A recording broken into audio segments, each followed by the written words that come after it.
Samajwadi party विधायक रागिनी सोनकर ने शुक्रवार को जब उत्तर प्रदेश विधानसभा में सरकार पर निशाना साधना शुरू किया तो एक एक कर सरकारी दावों की पोल खुलती चली गई। महाकुंभ में श्रद्धालुओं को हुई असुविधा से लेकर अलग अलग विभागों द्वारा पिछला बजट भी पूरा न खर्च पाने को लेकर रागिनी सोनकर ने सरकार से तीखे सवाल पूछे।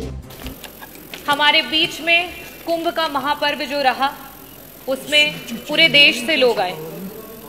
मैं सभी लोगों का जो आए उनका स्वागत करती हूँ। यहाँ कई प्रकार की चर्चाएं हुई और बहुत सारे शब्दों का प्रयोग किया गया। ये जो लोग विभिन्न प्रदेशों से और यहाँ तक कि विश्व के कोने कोने से आए, वो किसी राजनीति से प्रेरित होकर के नहीं आए, वो आस्था से, धर्म से और अपने देश, अपनी मातृभूमि से जुड़े हुए हैं, इसलिए वो यहाँ पर आए। महाकुंभ के आयोजन में जितना बजट होना चाहिए था, सरकार ने उसकी कमी की। महाकुंभ में जो सुविधाएं हमारे लोगों को देनी चाहिए थी, सरकार ने उसकी कमी की।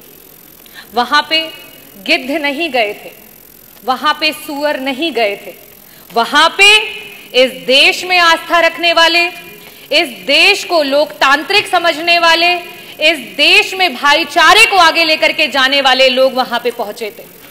मैं इस सदन में आज बहुत सारी चर्चाएं हुई, बहुत सारी बातें कही गई। बजट की जबकि चर्चा होती है तो बजट में किस तरीके से डिवीजन होता है उसकी बात होती है। अभी सत्र में कुछ दिन पहले बात हुई कि अंग्रेजी में विधायकगण अपने भाषण दे सकते हैं, लेकिन जब आपके बजट में एलोकेशन की बात आती है, शिक्षा की बात आती है, जो हमारे बच्चे प्राइमरी स्कूल में पढ़ रहे हैं जिनकी नींव अंग्रेजी से शुरू नहीं होगी, तो वो आगे जाकर के आपके अंग्रेजी में दिए हुए भाषणों को नहीं समझ पाएंगे। लेकिन आप क्या काम कर रहे हैं? जहां 15% कहीं आपकी सरकार बजट दे रही थी, आज शिक्षा में वो बजट गिरा करके 13% पे आ चुका है। ये स्थिति है।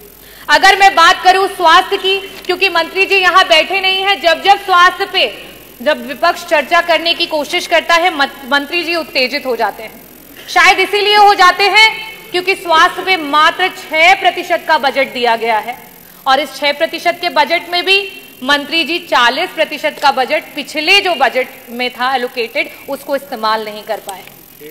अगर हम बात करें ग्रामीण अंचल की, जो उत्तर प्रदेश की 60-70% की आबादी है, अगर हम उसमें बजट के एलोकेशन की बात करें तो मात्र 4% का बजट है, जो 8 करोड़ 8 लाख की आप बात करते हैं, 8 लाख करोड़ की बात, 8 लाख 8 हजार करोड़ की बात करते हैं, उसमें मात्र 4% का बजट दिया गया है।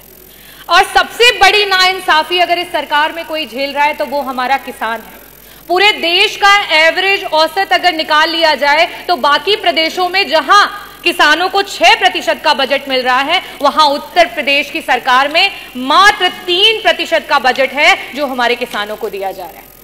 और सबसे आखिरी में और सबसे जरूरी बात, अभी हमारी माननीय सदस्य बार बार पीडीए की बात कर रही थी, तो सदस्य आप भी और यहां सम्मानित सदस्यगण में आपको सभी को बताना चाहूंगी कि जहां पूरे देश में 3% का बजट विभिन्न प्रदेशों में, चाहे वो आपका दलित समाज हो, वनवासी समाज हो और अल्पसंख्यक समाज हो, उसको दिया जाता है, वहीं उत्तर प्रदेश में मात्र 1% का बजट दिया जाता है। और उस 1% के बजट में भी आपका 30% का बजट ऐसा धरा का धरा ही रह जाता है, विभाग उसको इस्तेमाल ही नहीं कर पाता है। हम इतने बड़े बड़े बजट की बात कर रहे हैं, मैं आंकड़े रखना चाहूंगी। शिक्षा विभाग में वर्तमान में 14% का बजट जो है वो शेष रह गया, इस्तेमाल नहीं कर पाए।